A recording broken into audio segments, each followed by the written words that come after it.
रूप रंग का घमंड इंसान को कितना अंधा बना सकता है। क्या किसी का सांवला रंग उसकी ममता और संस्कारों से बड़ा हो सकता है? आज की कहानी सिर्फ एक परिवार की नहीं बल्कि समाज के उस कड़वे सच की है जहां चमड़ी के रंग से इंसान की कीमत तय की जाती है। आज कोकिला देवी के दोनों बेटों की शादी हुई थी। बड़ी बहू शीतल गोरी चिट्टी बड़े घर से आई थी, वहीं सरस्वती का रंग सांवला था और वो एक गरीब घर की बेटी थी।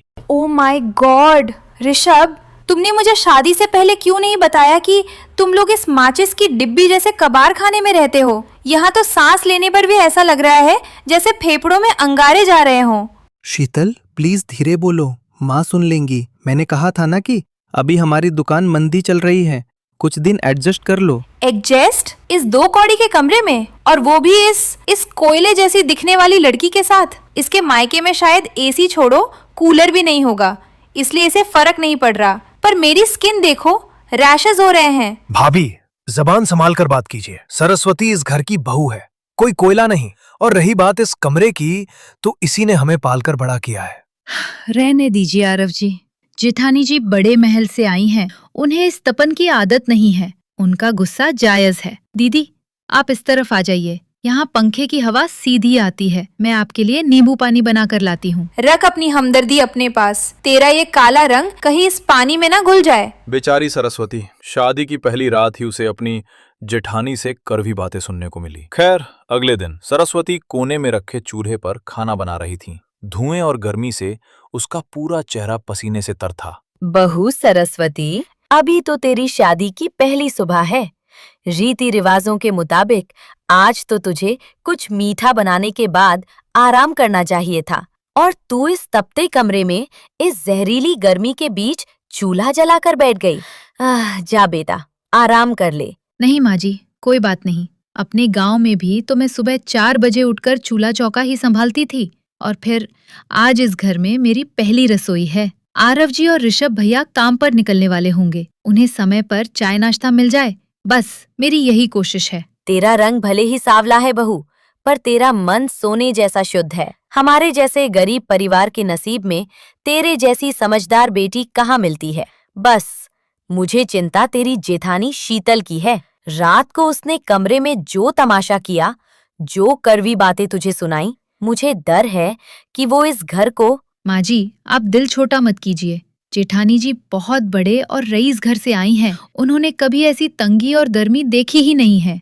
इस माहौल में किसी का भी जी घबरा जाएगा। उनका गुस्सा जायज है। धीरे धीरे जब उन्हें हमारी मजबूरी समझ आएगी, वो भी डर जाएंगी। आप चिंता करके अपनी तबीयत मत बिगाड़िए। स्टॉप इट, बंद करो ये अपनी नौटंकी। एक तो इस कबाड़ खाने जैसे कमरे में रात भर चूहे की तरह जागती रही हूँ, ऊपर से सुबह सुबह तुमने यहाँ ये मौत का धुआं फैला दिया। तुम ये कोयला जलाकर मेरी बची कुची गोरी स्किन को भी काला करना चाहती हो क्या? माँ जी, अपनी इस देहाती बहू को समझाइए, अगर इसे धुएं में ही मरना है तो बाहर जाकर मरे।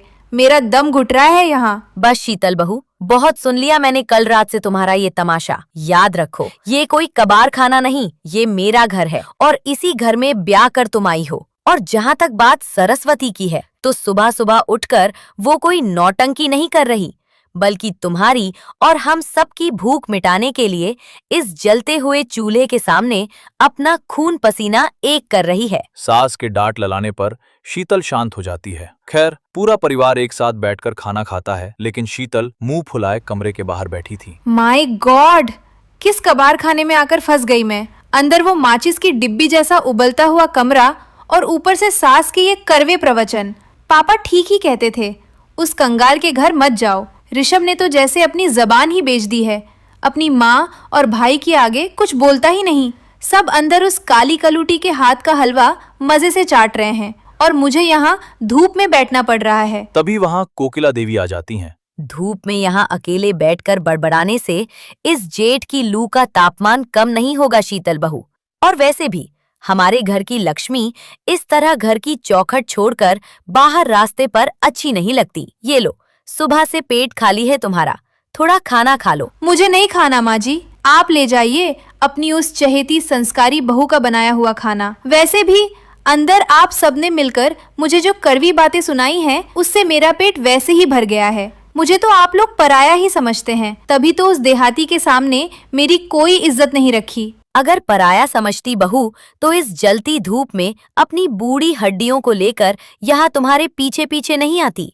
माँ और सास में यही तो फर्क होता है। माँ सिर्फ लाड लड़ाना जानती है, पर सास को बिखरते हुए घर को संभालना होता है। सरस्वती का सांवला रंग उसकी चमड़ी पर है, उसके दिल में नहीं। और रही बात तुम्हारी, तो तुम इस घर का गौरव हो। बस थोड़ा सा ये रईसी का घमंड छोड़कर सामंजस्य बिठाना सीख लो, फिर देखना ये छोटा सा कमरा भी तुम्हें महल जैसा लगने लगेगा। सास के इतना समझाने पर भी शीतल खाना नहीं खाती, जिस वजह से सास कोकिला भी अपने मुंह में अन्न का एक दाना नहीं लेती और पूरा दिन ऐसे ही गुजर जाता है। और रात के करीब 2 बजे थे, अचानक कोकिला देवी के सीने में तेज दर्द उठता है। वे जोर जोर से हांफने लगती हैं और बिस्तर से नीचे गिर जाती हैं।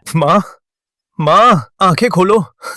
भैया उठो, देखो माँ को क्या हुआ। हे भगवान, माँ का शरीर तो बर्फ जैसा ठंडा पड़ रहा है। इस वक्त गांव में कोई डॉक्टर नहीं मिलेगा। शहर का अस्पताल 12 किलोमीटर दूर है। हम कैसे जाएंगे? ये सब सिर्फ मेरी जिद की वजह से हुआ है। मैंने खाना नहीं खाया, इसलिए माँ जी भी भूखी रहीं और इस भयंकर गर्मी में भूखे रहने की वजह से उनकी ये हालत हो गई। अगर माँ जी को कुछ हो गया तो मैं खुद को कभी माफ नहीं कर पाऊंगी। ऋषभ, मैं क्या करूं? दीदी, इस वक्त रोने और खुद को कोसने से माँ जी ठीक नहीं होंगी। अपने इस डर और आंसुओं को पोंछिए और मजबूत बनिए। आप तुरंत रसोई से ORS का घोल या नमक चीनी का पानी बनाकर लाइए और ठंडा कपड़ा लाकर माँ जी के माथे पर रखिए। उन्हें बहुत तेज लू लगी है। जल्दी कीजिए दीदी। सरस्वती फौरन नमक चीनी का पानी बनाने जाती है। लेकिन सरस्वती, बाहर इतनी काली रात है और दूर दूर तक कोई साधन नहीं है। बिना गाड़ी के हम माँ को अस्पताल कैसे ले जाएंगे?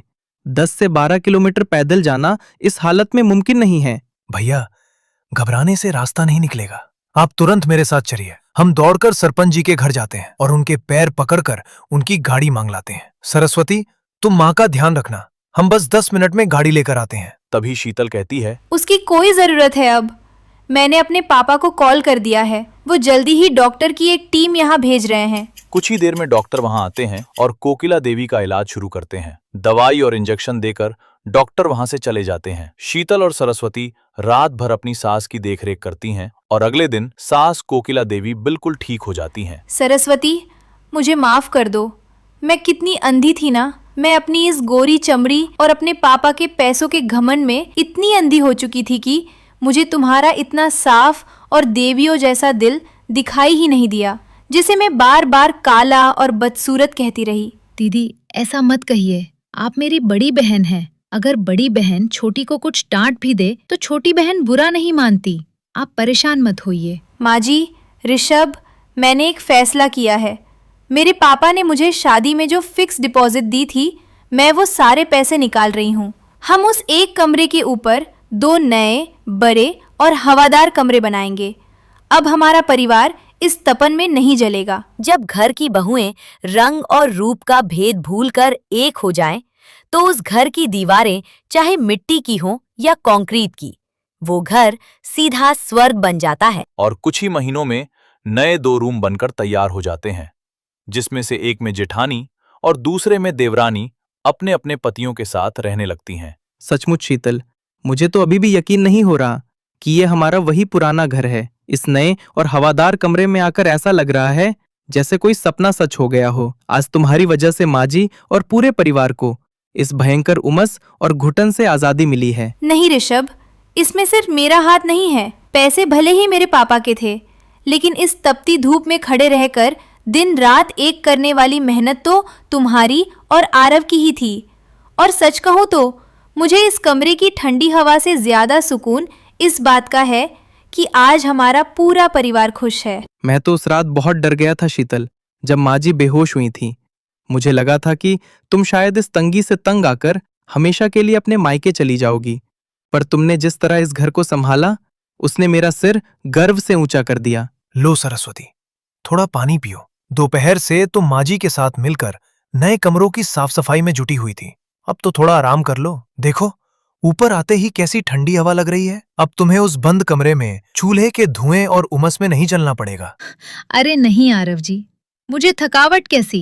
मैं तो भगवान का लाख लाख शुक्र मना रही हूँ कि जेठानी जी के बड़े दिल की वजह से आज माँ जी को आराम से सोने के लिए इतनी खुली जगह मिल गई, वरना उस एक छोटे से कमरे में माँ जी की हालत देखकर मेरी तो जान ही निकल गई थी। तुम सचमुच बहुत अनोखी हो सरस्वती। भाभी ने शुरुआत में तुम्हारे रंग रूप को लेकर तुम्हें क्या कुछ नहीं कहा, तुम्हारी गरीबी का मजाक उड़ाया, पर तुमने कभी पलटकर उन्हें एक कड़ा शब्द तक नहीं बोला। आज अगर भाभी का घमंड पिघला है और ये घर स्वर्ग बना है तो वो सिर्फ तुम्हारी अच्छाई और संस्कारों की वजह से हुआ है।